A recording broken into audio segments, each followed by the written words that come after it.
Hello friends, मैं सुधीर स्वागत करता हूं आप सभी का आपके अपने चैनल स्कोर मैक्स पे। और आज हम डिस्कस करने वाले हैं आपकी MCO 1 यूनिट 9 स्ट्रेस मैनेजमेंट के इम्पोर्टेंट क्वेश्चंस। तो अगर आपने अभी तक मेरे चैनल को सब्सक्राइब नहीं किया है तो मेरे चैनल को सब्सक्राइब कर लें और उसको ज़्यादा से ज़्यादा शेयर करें जिससे ज़्यादा से ज़्यादा स्टूडेंट्स तक ये वीडियोज़ पहुँच सकें। तो चलते हैं वीडियोज़ पर। तो सबसे पहले आपका क्वेश्चन बनता है distinguish between stress and anxiety. अब एनजाइटी और स्ट्रेस अगर आप बात करोगे दोनों सुनने में एक जैसे ही लगते हैं, लेकिन ये दोनों एक जैसे होते नहीं हैं। दोनों एक दूसरे अलग होते हैं। अगर हम एनजाइटी की बात करें तो हम कह सकते हैं ये पहली स्टेज होती है और आपका जो स्ट्रेस है वो दूसरी स्टेज होती है। आपके पास बहुत सारे वर्क हैं, आपके पास 10 तरह के वर्क है, आपने अभी तक कोई काम नहीं करा और आपके पास एक दिन का लिमिटेड टाइम है, तो आप सोचते रहोगे, हरदम आपके माइंड में चलेगा ये कि अभी मेरे को ये काम करना है, इसके बाद ये काम करना है और इसके बाद मेरे को इस प्रोसेस को कंप्लीट करना है। तो जब आप थिंकिंग बहुत ज़्यादा करते हैं, मतलब आपकी जो चिंता होती है उसे कहते हैं हम एनजाइटी। तो जब आपकी जो एनजाइटी बढ़ती रहती है या आपकी जो चिंता बढ़ती रहती है धीरे धीरे, फिर वो आपके लीड करती है आपके स्ट्रेस को, वो ट्रांसफॉर्म हो जाती है स्ट्रेस के अंदर। क्योंकि अगर आप अपने काम को नहीं कर पाए, आप सोच रहे थे कि मुझे ये भी करना है, आपके ऊपर बहुत ज़्यादा कह सकते हैं एक रिस्पॉन्सिबिलिटी थी आपके ऊपर, एक तरह से कह सकते हैं आप बहुत सारी चीज़ों के लिए रिस्पॉन्सिबल थे कि आपको ये काम भी करना था, आपको ये काम आपके पास एक तरह से 10 तरह के वर्क आपको दे दिए गए आपके ऑर्गेनाइजेशन के अंदर। आपको फाइल वर्क भी करना है, आपको मार्केटिंग का काम भी करना है, आपको सीनियर्स को रिपोर्ट भी देनी है, तो वो तो आपका आ जाएगा एनजाइटी के अंदर। लेकिन अगर आप उसी वर्क को ना कर पाए और आपका बर्डन धीरे धीरे बढ़ता गया, फर्स्ट डे आपके पास 3 तरह के वर्क थे, नेक्स्ट डे आपको 3 फाइल्स और मिल गई, उसके नेक्स्ट डे आपको 3 वर्क और मिल गए, तो धीरे धीरे आपका जो बर्डन है वो बढ़ता रहता है, बढ़ता रहता है, और वो कहीं ना कहीं आपके जो मेंटल पीस होता है उसको डिस्टर्ब करता है, उसको इफेक्ट करता है। तो वही हमारी जो कह सकते हैं एनजाइटी होती है, वो स्टार्टिंग फेस होता है स्ट्रेस का, और वो कुछ टाइम बाद या कह सकते हैं धीरे धीरे जब हमारी एनजाइटी बढ़ती रहती है फिर वो अपने आप को स्ट्रेस में कन्वर्ट कर देती है। तो ये उसमें कह सकते हैं डिफरेंस होता है स्ट्रेस और एंजाइटी में। नेक्स्ट क्वेश्चन है list out the consequences of stress in any organisation with which you are familiar. कि कौन कौन से कॉन्सिक्वेंसेस होते हैं किसी भी ऑर्गेनाइजेशन के अंदर स्ट्रेस के। तो यहाँ पर हमारे पास 4 तरह के कॉन्सिक्वेंसेस हैं। सबसे पहला आता है साइकोलॉजिकल, फिजियोलॉजिकल, बिहेवियरल और आपका ऑर्गेनाइजेशनल। अब इन चारों के अंदर कौन कौन से पार्ट्स आते हैं। अगर हम फिजियोलॉजिकल की बात करें तो इसके अंदर आपका blood pressure, heart diseases, dry mouth, frustration, anxiety, ये सारे किसके अंदर आते हैं, फिजियोलॉजिकल के अंदर। मतलब एक तरह से कह सकते हैं हमारी ये हेल्थ से रिलेटेड होते हैं डायरेक्टली, जो हमारे ऊपर प्रेशर आता है। अगर हम साइकोलॉजिकल की बात करें, इसके अंदर हमारे जो मेंटल, एक तरह से हमारे मेंटल प्रेशर से हमारी जो माइंड पावर होती है उससे रिलेटेड होते हैं सारी ये। इससे हमारा टेंशन हो गया, एंजाइटी हो गया, बोर्डम हो गया, एग्रेसिवनेस, मूडीनेस, ये सब। अगर इसके बाद हम बात करें बिहेवियरल की या बिहेवियरल की बात करते हैं, तो इसके अंदर कि हम किस तरह दूसरों के साथ इंटरेक्ट करते हैं, किस तरह हमारा रिलेशनशिप है दूसरों के साथ, इसमें हमारा interpersonal conflicts, adverse work performance, lack of motivation, not able to adopt the changes quickly. क्योंकि हर इन्वायरमेंट के अंदर उनके बिहेवियर में कंटिन्यूस चेंज होते रहते हैं, तो आपको उनके हिसाब से बदलना चाहिए। अगर आप नहीं बदल पाओगे तो कहीं ना कहीं वो भी आपके लिए एक स्ट्रेस का रीज़न पड़ेगा। और लास्ट आता है आपका ऑर्गेनाइजेशनल। इसके अंदर आपका एब्सेंटिज्म, टर्नओवर, डिसीजन मेकिंग और डिस्टर्ब कस्टमर रिलेशनशिप्स। तो ये कुछ हमारे कॉन्सिक्वेंसेस हैं जो कि किसी भी ऑर्गेनाइजेशन के अंदर देखे जाते हैं। इसकी मार्किंग या कह सकते हैं एग्जाम में आपको उसको कितना एलिब्रेट करना है वो आप अपने क्वेश्चन के मार्किंग के हिसाब से कर सकते हैं।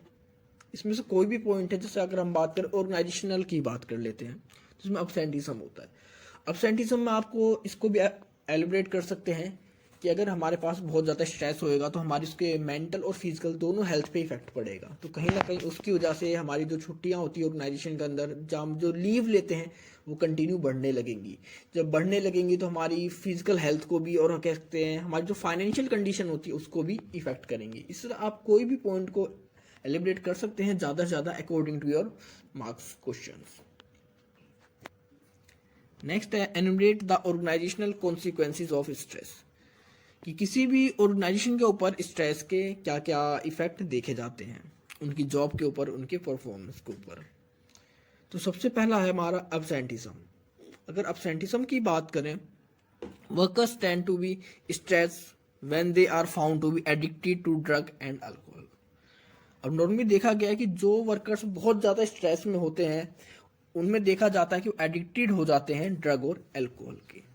एकदम शॉर्ट एग्जांपल है, आप अपनी रियल लाइफ में भी इस चीज़ को देख सकते हैं। तो अगर वो इन चीज़ों के एडिक्टेड हो जाएंगे तो कहीं ना कहीं वो अपनी जॉब से डिसकंटिन्यू हो जाएंगे, क्योंकि अगर आप किसी भी चीज़ के एडिक्टेड हो जाओगे एक लिमिट से ज़्यादा, चाहे ड्रग्स हो चाहे अल्कोहल हो, तो वो आपका रीज़न बनेगा आपकी जॉब के अंदर आपकी परफॉर्मेंस के डिक्लाइन होने का, आपकी एब्सेंटिज्म का। नेक्स्ट है टर्नओवर। अब टर्नओवर क्या है, हर ऑर्गेनाइजेशन का एक टर्नओवर होता है, और अगर आपका टर्नओवर कंप्लीट नहीं हो पाता तो कहीं ना कहीं वो एक बहुत ज़्यादा मेंटल प्रेशर बिल्ड कर देता है एम्प्लॉय के ऊपर। वहाँ पर जो भी वर्कर्स काम कर रहे हैं उसकी वजह से वो इरिटेशन भी हो जाते हैं कहीं ना कहीं, और उसकी वजह से जब अगर कोई भी इरिटेट हो जाएगा तो या तो वो अपनी जॉब को छोड़ देगा या फिर वो इतने बेटर वे में काम नहीं कर पाएगा जितना वो फ्री माइंड में काम कर पाता। Next, decision making. Decision making होता है क्या है कि अगर आपको कोई डिसीजन लेना है लेकिन आपको पता है कि आपके डिसीजन से बहुत कुछ यहाँ पर चेंज होने वाला है, बहुत सी चीज़ों पर इफेक्ट पड़ने वाला है, तो वहाँ पर भी बहुत ज़्यादा स्ट्रेस होता है। आपका जो टॉप मैनेजमेंट होता है उसमें देखा जाता है मैक्सिमम ये कि उनका एक लिया हुआ डिसीजन आपके ऑर्गेनाइजेशन की नाम, वैल्यू, ट्रेड कह सकते हैं, उसकी जो गुडविल है, उसके जो एम्प्लॉयज़ हैं, हर चीज़ के ऊपर इफेक्ट करती है। तो जब भी कोई अगर डिसीजन लेता है और अगर वो स्ट्रेस में है तो वो सही डिसीजन नहीं ले पाता, और अगर उसका एक डिसीजन भी गलत हो गया स्ट्रेस की वजह से तो कहीं ना कहीं कंप्लीट ऑर्गेनाइजेशन को उसको सफ़र करना पड़ता है। नेक्स्ट, आपका डिस्टर्ब कस्टमर रिलेशनशिप्स। अगर हम रिलेशनशिप की बात करें तो कस्टमर्स के साथ होती हैं।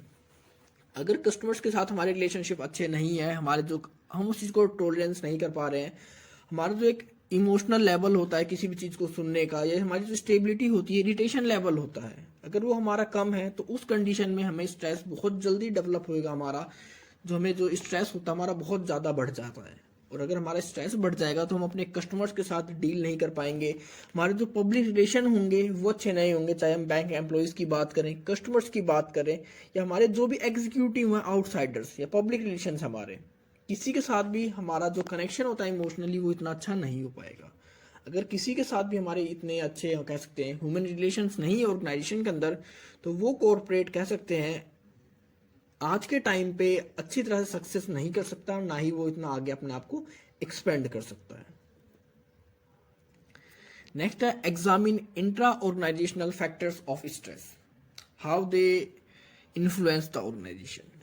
कि हमारे कौन कौन से फैक्टर्स होते हैं इंट्रा ऑर्गेनाइजेशनल के मतलब स्ट्रेस के, और किस तरह हमारे ऑर्गेनाइजेशन को इफेक्ट करते हैं। तो अगर बेसिकली हम इसमें बात करें कि इंटर ऑर्गेनाइजेशनल जो फैक्टर्स होते हैं स्ट्रेस के, वो दो फैक्टर्स होते हैं। एक होता है इंडिविजुअल फैक्टर्स, दूसरा होता है ऑर्गेनाइजेशनल फैक्टर्स। अब इंडिविजुअल फैक्टर्स के अंदर हम बात करते हैं कि हमारा जो भी एम्प्लॉय है उसकी पर्सनल लाइफ क्या है, उसकी फैमिली प्रॉब्लम्स क्या है, इकोनॉमिक प्रॉब्लम्स क्या है, लाइफ स्टाइल्स क्या है, रूल डिमांड्स क्या है, मतलब उसकी पर्सनल लाइफ से जब हम बात करते हैं स्ट्रेस की, क्योंकि अगर उसकी पर्सनल लाइफ में कोई प्रॉब्लम है, कोई इश्यू है, कोई कॉन्फ्लिक्ट है, तो इसका इफेक्ट हमारे ऑर्गेनाइजेशन पर भी दिखेगा। तो इसमें सबसे पहला आपका जो आता है पर्सनैलिटी एंड इंडिविजुअल डिफरेंसेस। हर आदमी की जो पर्सनैलिटी होती है वो अलग अलग होती है। हमारा जो एजुकेशन होता है, हमारा जो ऑक्यूपेशन होता है, लोकस ऑफ कंट्रोल है, मस्कुलिनिटी है, रिगिडिटी है, हमारी जो पर्सनल लाइफ है, हर चीज़ एक दूसरे से अलग होती है, और कहीं ना कहीं ये भी रीज़न बन जाते हैं हमारे स्ट्रेस का। हो सकता है हम अपने वर्क से खुश ना हो, हमारा जो पर्सनैलिटी है और हमारा जो वर्क वो दोनों एक दूसरे से मैच ना करते हो, हमारी जो एजुकेशन है वो हमारी इतनी अच्छी ना रही हो, वो सभी चीज़ें। दूसरा फैमिली प्रॉब्लम। अब फैमिली प्रॉब्लम में हम देखते हैं कि हमारे अगर जो एम्प्लॉय है उसकी फैमिली प्रॉब्लम क्या है। हो सकता है उसका कोई हेल्थ इश्यूज हो, उसका कोई मैरिटल रिलेशंस हो, या कह सकते हैं उसके जो बच्चों की हेल्थ है वो अच्छी ना हो, मतलब उसकी पर्सनल लाइफ के अंदर, उसकी जो फैमिली के अंदर कोई भी प्रॉब्लम हो सकती है। उसके बच्चे डिस्टर्ब हो, उनका कह सकते हैं कोई भी फैमिली सेपरेशंस हो चुकी हो, उनकी फैमिली सेटल ना हो पा रही हो सही से, या मतलब कुछ भी जो उसकी फैमिली के अंदर वो प्रॉब्लम्स आ सकती हैं। ये सब किसके अंदर आते हैं, आपके इंडिविजुअल फैक्टर्स के अंदर। ये सभी चीज़ें भी हमारे ऑर्गेनाइजेशन को इन्फ्लुएंस करती है उसके डिसीजन में या उसके कह सकते हैं उसकी ग्रोथ के अंदर। नेक्स्ट है इकोनॉमिक प्रॉब्लम्स। अब इकोनॉमिक प्रॉब्लम्स के अंदर हम बात करते हैं उसकी फाइनेंशियल स्टेटस क्या, उस पर्सन का, उस इंडिविजुअल का, उसकी कितनी इनकम है, उसकी कितनी डिमांड है, उसकी कह सकते हैं कितनी सेविंग कर रहा है, क्या वो इस कैपेबल है कि अपनी सारी फाइनेंशियल नीड्स को पूरी कर पा रहा है या नहीं कर पा रहा। तो ये सब चीज़ें भी कहीं ना कहीं उसकी लाइफ के अंदर स्ट्रेस को बढ़ाती है, और अगर उसकी पर्सनल लाइफ के अंदर स्ट्रेस बढ़ेगा तो वो हमारे ऑर्गेनाइजेशन को भी इफेक्ट करेगा। नेक्स्ट आपका लाइफ स्टाइल, कि आपका लाइफ स्टाइल कैसा है। हमारा जो भी कह सकते हैं एम्प्लॉयज होता है उसका लाइफ स्टाइल भी उसके स्ट्रेस के ऊपर या स्ट्रेस का एक रीज़न बन जाता है। अगर हम किसी की बात करें, किसी के लाइफ स्टाइल बहुत ज़्यादा कह सकते हैं फ्रीली लाइफ स्टाइल है, और किसी की लाइफ स्टाइल मतलब बहुत ज़्यादा बिजी है, इमोशनल है, तो उन दोनों लाइफ स्टाइल में बहुत डिफरेंस दिखेगा। अगर कोई फ्री है, उसकी लाइफ स्टाइल मतलब उसकी फैमिली में कोई ज़्यादा इंटरफेयर नहीं करता, या फिर यूं कहें कि वो दूसरों को अपनी लाइफ में इंटरफेयर करने नहीं देता, मतलब एकदम फ्री लाइफ अपनी जीता है, अपनी इंजॉय करता है, तो उसके ऊपर कोई भी प्रेशर नहीं होगा। लेकिन अगर उसके ऊपर रिस्पॉन्सिबिलिटी है उसकी फैमिली की, उसके पेरेंट्स की, उसकी सोसाइटी की, तो उसका जो एटीट्यूड है, उसका जो बिहेवियर है, वो कहीं ना कहीं स्ट्रेस में आ जाएगा, स्ट्रेस का उनके ऊपर इफेक्ट दिखाई देगा। नेक्स्ट है आपका रोल डिमांड्स। रोल डिमांड्स के अंदर बात करेंगे कि हमारा जो भी पर्सन होता है वो किसी भी ऑर्गेनाइजेशन के अंदर बहुत सारे रोल्स को प्ले करता है। जैसे अगर हम उसकी रियल लाइफ की बात करें, ऑर्गेनाइजेशन की बात करें, कहीं वो पिता होता है, कहीं वो हस्बैंड होता है, कहीं वो कह सकते हैं हमारे ऑर्गेनाइजेशन का हेड होता है, तो कहीं वो बेटा होता है, कहीं वो भाई होता है। बहुत सारे रोल्स होते हैं जो कि हमारी सोसाइटी हमसे एक्सपेक्ट करती है। हम उन सभी रोल्स को निभा पा रहे हैं, नहीं निभा पा रहे हैं। हो सकता है हम उन सभी को तो निभा रहे हैं, लेकिन एक या दो रोल्स को हम निभा ना पा रहे हैं, तो उनकी वजह से भी हमारे जो रोल ऑफ डिमांड्स होते हैं उसकी वजह से भी स्ट्रेस आता है। फिर वो हमारे कह सकते हैं ऑर्गेनाइजेशन को, हमारी पर्सनल लाइफ को, ओवरऑल हर चीज को इफेक्ट करता है हमारा वो रोल डिमांड्स। इसके बाद हम बात करेंगे ऑर्गेनाइजेशनल फैक्टर्स की, क्योंकि इससे पहले थे हमारे इंडिविजुअल फैक्टर जो कि हमारे इंडिविजुअल की पर्सनल लाइफ से रिलेटेड होते हैं। लेकिन ऑर्गेनाइजेशन फैक्टर्स के अंदर हम बात करेंगे कि हर ऑर्गेनाइजेशन अपने लिए कुछ ना कुछ गोल अचीव करता है, कुछ स्ट्रेटजीज बनाता है, कुछ पॉलिसीज बनाता है अपने गोल्स को अचीव करने के लिए। तो उसकी वजह से भी कई बार स्ट्रेस हमारे सामने देखने को मिलते हैं। तो इसके अंदर सबसे पहला आता है आपका वर्किंग कंडीशंस, कि आपके ऑर्गेनाइजेशन का वर्किंग कंडीशन कैसा है। मतलब आपका नॉइस फ्री पोल्यूशन है, एरिया है, आप में पॉल्यूटेड एयर है नहीं है, फ्रेश एयर प्रोवाइड, मतलब आपका जो इन्वायरमेंट है वो कैसा है, हीट है नहीं है, वहाँ पर डस्ट एरिया है नहीं है, कैसी डेंसिटी है आपके ऑफिस के अंदर, क्या आपका बहुत ज़्यादा डेंसिटी है या लो डेंसिटी है, रेडिएशंस हैं, पुअर वेंटिलेशन प्रोसेस है, मतलब फैसिलिटी है या नहीं है, लैक ऑफ प्राइवेसी है वहाँ पर या नहीं है, या किस तरह की कंडीशंस आपके वर्किंग कंडीशंस है। अगर आपके वर्किंग कंडीशन अच्छी है, मतलब साफ सुथरा आपको एनवायरनमेंट मिल रहा है, नॉइज नहीं है वहाँ पर, आपको एकदम साफ सुथरी हवा मिल रही है, आपकी प्राइवेसी का पूरा ध्यान रखा जा रहा है, वेंटिलेशन भी वहाँ पर है, और आप इजीली वहाँ कहीं भी बैठकर अपने काम को कर सकते हैं, तो उस कंडीशन में आपका स्ट्रेस कम होगा। लेकिन इसके अपोजिट अगर ये सभी चीज़ें ना हो वहाँ पर, तो हमें कहीं ना कहीं स्ट्रेस बिल्ड होना शुरू हो जाता है। नेक्स्ट आपका ऑर्गेनाइजेशनल टास्क। अब ऑर्गेनाइजेशनल टास्क के अंदर हम बात करेंगे कि जब भी कोई ऑर्गेनाइजेशन अपने गोल्स को अचीव करता है, गोल्स को डिटरमाइन करता है अचीव करने के लिए, तो वो बहुत सारे टास्क को डिफाइन करता है कि हमें इस टास्क को कंप्लीट करना है। अगर आपको कोई एक ही पर्सन को हम एक से ज़्यादा टास्क दे दें कि आपको ये टास्क भी करना है, ये टास्क भी करना है, और मतलब ओवरलोड बढ़ा दिया जाए उसके ऊपर, तो वो भी आपके एक स्ट्रेस का रीज़न बनता है। क्योंकि अगर एक पर्सन है वो एक सिंगल वर्क को एक साथ कर सकता है, लेकिन अगर आप उससे एक्सपेक्ट करो कि 2 वर्क को, 3 वर्क को, या 4 या 5 तरह के काम को एक साथ डील करे एक ही टाइम पर, तो वो किसी के लिए पॉसिबल नहीं होता। नेक्स्ट आपका एडमिनिस्ट्रेटिव पॉलिसीज एंड स्ट्रेटजीज। अब इसके अंदर हम बात करेंगे कि हमारी जो एडमिनिस्ट्रेशन की जो पॉलिसीज होती हैं, स्ट्रेटजीज होती हैं रिगार्डिंग कि अगर कोई वहाँ पर स्ट्रक्चर है तो किस तरह का स्ट्रक्चर होगा, वहाँ के रूल्स किस तरह होंगे, क्या उनमें कोई चेंजेस आ सकता है नहीं आ सकता, जॉब रोटेशन का टाइमिंग क्या है, आपका कंपटीशन का प्रेशर है वहाँ पर या नहीं है, मतलब ओवरऑल आपके एडमिनिस्ट्रेशन की किस तरह पॉलिसीज़ हैं, किस तरह स्ट्रेटजीज हैं। क्या वो अपने आप में फ्लेक्सिबल हैं या नहीं है। अगर फ्लेक्सिबल हैं फिर तो स्ट्रेस कम होगा, लेकिन अगर वो एकदम रिगिड है, एकदम सॉलिड है, तो वहाँ पर प्रेशर कह सकते हैं, या कह सकते हैं हमारा जो स्ट्रेस होगा उसकी डिग्री इंक्रीज होगी।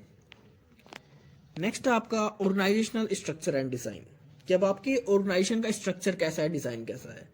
कुछ ऑर्गेनाइजेशन हम बात करते हैं फॉर्मल वे में काम करते हैं, तो कुछ ऑर्गेनाइजेशन इनफॉर्मल वे में काम करते हैं।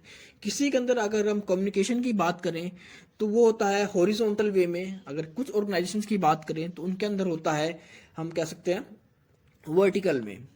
तो हर ऑर्गेनाइजेशन का एक अलग स्ट्रक्चर होता है, अलग डिज़ाइन होता है। किसी में होता है कि अगर किसी लोअर लेवल को अपने सुपीरियर से या अपने टॉप लेवल से बात करनी है तो अनऑफिशियल जाकर वो डायरेक्टली बात कर सकता है। लेकिन कुछ ऑर्गेनाइजेशंस में होता है अगर आपको किसी अपने सुपीरियर से बात करनी है तो आपको एक चेन को फॉलो करना होता है, एक सीक्वेंस को फॉलो करना होता है उस तक पहुंचने के लिए, उससे बात करने के लिए। ये भी आपके स्ट्रेस को बिल्ड करती है। नेक्स्ट आपका ऑर्गेनाइजेशनल प्रोसेस एंड स्टाइल। अब आपके ऑर्गेनाइजेशन के अंदर अगर कोई डिसीजन लिया जाता है तो उसका प्रोसेस क्या है। अगर कोई वहां पर किसी चीज को कंट्रोल किया जा रहा है तो उसका प्रोसेस क्या है। आपके वहां कह सकते हैं परफॉर्मेंस को अगर आप अप्रेजल करते हो तो वहां पर किस तरह आप उसे मोटिवेट कर रहे हो, उसे कोई इंसेंटिव दे रहे हो, या अगर आपकी ऑर्गेनाइजेशन के अंदर प्रमोशन का क्या तरीका है।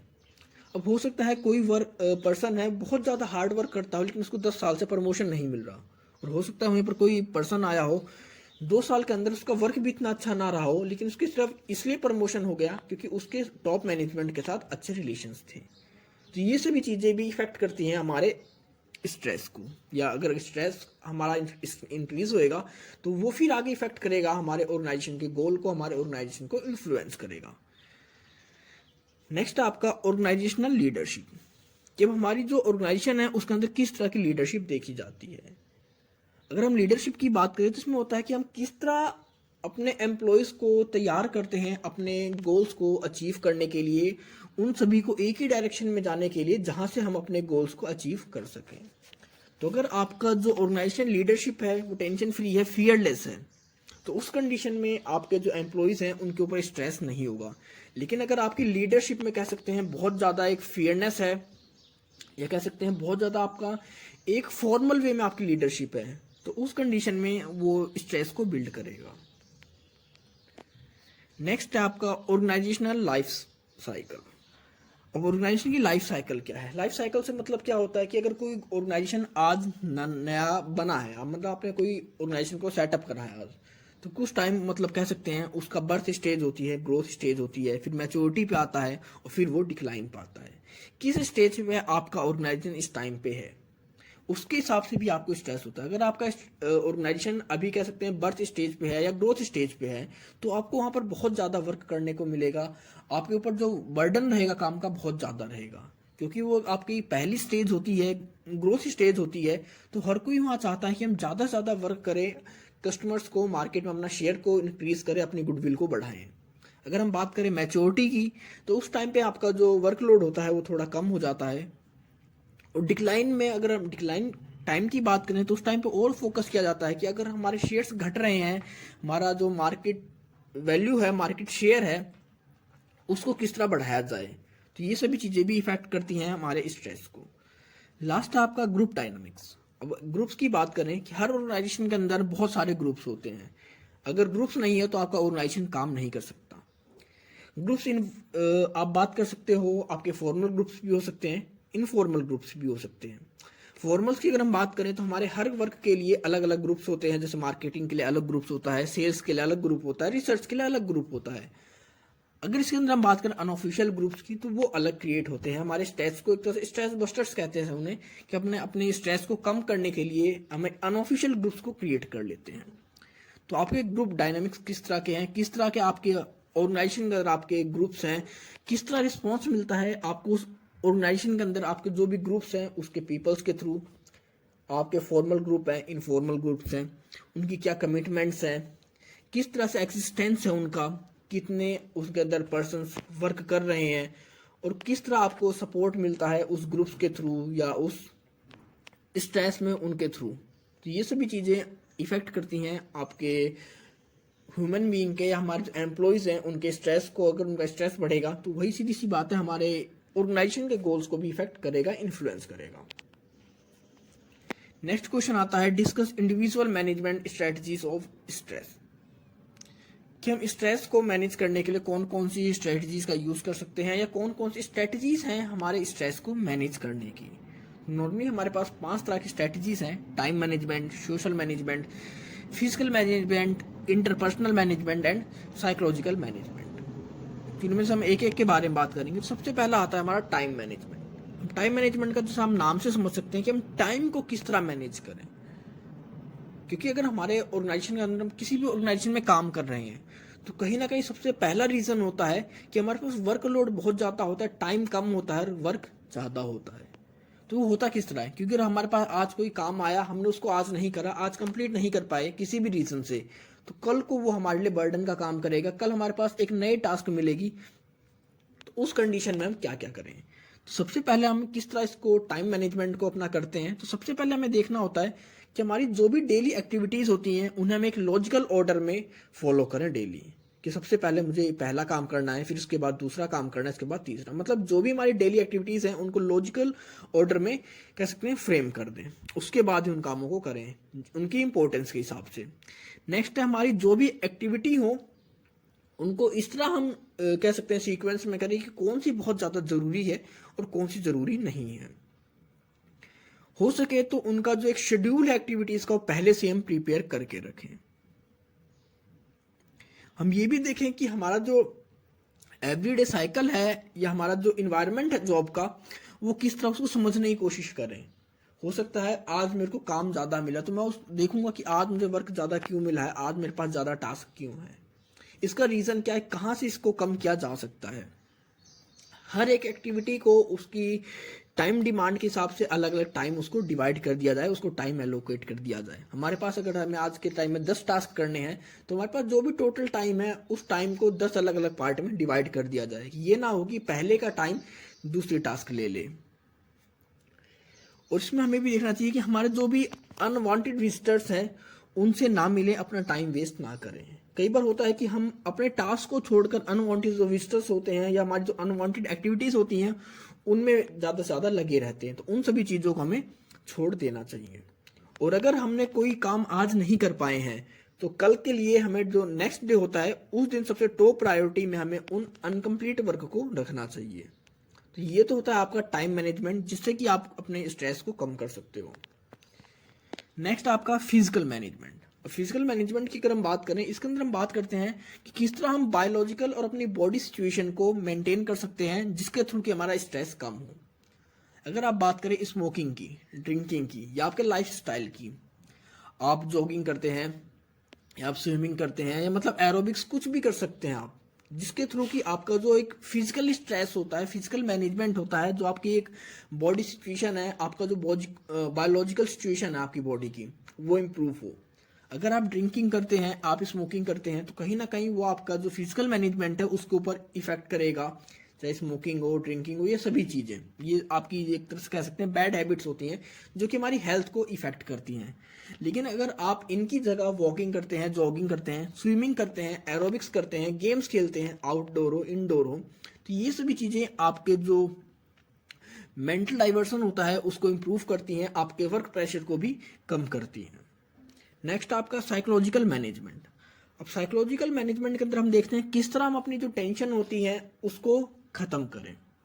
अगर हमारे पास बहुत ज़्यादा वर्क है, हमारे पास जो माइंड है वो एक तरह से कह सकते हैं एनजाइटी मान चुका है, मैं एकदम माइंड बहुत ज़्यादा बर्डन आ चुका है हमारे माइंड के ऊपर, तो उस कंडीशन में हम क्या करें। तो इसके अंदर हम देखते हैं रिलैक्सेशन।